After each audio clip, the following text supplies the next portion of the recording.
American cities struggling to afford the cost of the ongoing migrant surge could actually be getting some relief. The feds are giving out $800 million to cities across the nation.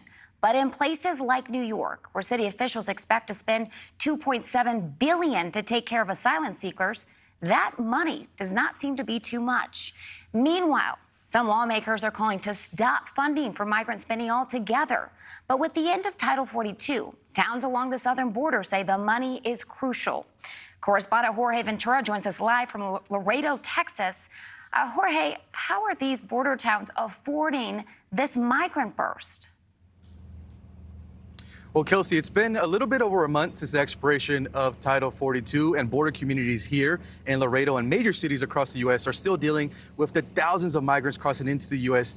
every week. I'm here in Laredo, Texas, where the fire department and Catholic Charities of Laredo will be receiving nearly $14 million in government funding from FEMA for sheltering and feeding migrants. The issue of reimbursing nonprofit organizations who assist migrants that have been released by Border Patrol agents is drawing some scrutiny from Washington, D.C. The federal government is spending around $400 million for communities receiving migrants across the border in this fiscal year. And this comes as House Republicans are pushing to end federal reimbursements to cities and nonprofits that provide food and shelter to migrants. Earlier this week, the city of San Antonio received more than $24.5 million for sheltering migrants. Over 5,000 migrants have arrived in San Antonio this month alone after crossing into the U.S. Even cities not near the border are receiving funding from the federal government. New York is set to receive $104.5 million. Over 70,000 migrants have arrived in New York City since last year and is spending $8 million a day housing migrants in the Big Apple. And according to New York City Mayor Eric Adams, the migrant crisis will cost the city $4 billion.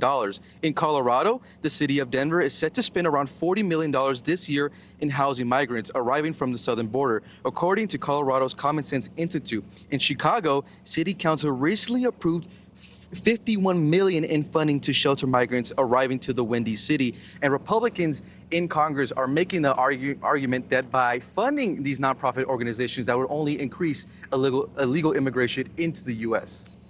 Jorge, a question here. So the large surge of migrants into cities across the United States is giving smugglers an opportunity to take advantage of these at-risk migrants, correct?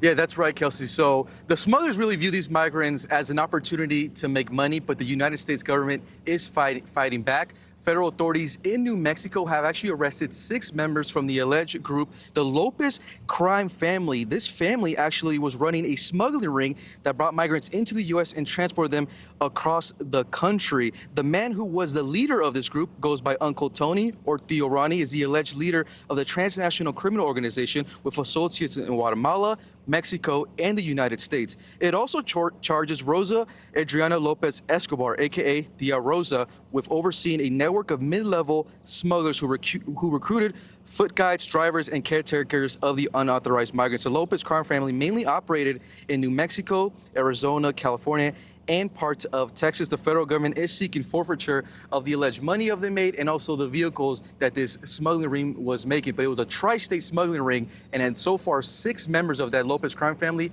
are in federal custody. It is terrible what these smuggling rings are doing to these migrants. Jorge, how can people spot smuggling rings in their communities? Yeah, so local authorities have put out alert to communities across the southern border saying that there are a couple signs that you could look for when it comes to these smuggling rings. One of those is just large amounts of piles of trash building up outside of homes. If you see large amounts of different people going in and out of the homes, that is another key. And also an excess of empty pizza boxes or other food deliveries. If you suspect a smuggling organization in your neighborhood, authorities are saying to contact the Department of Homeland Security immediately. Kelsey? Jorge Ventura, thank you for that report. Thank you for watching. Go to newsnationnow.com to find News Nation on your television provider. And don't forget to click the red subscribe button below to get more of News Nation's fact-driven, unbiased coverage.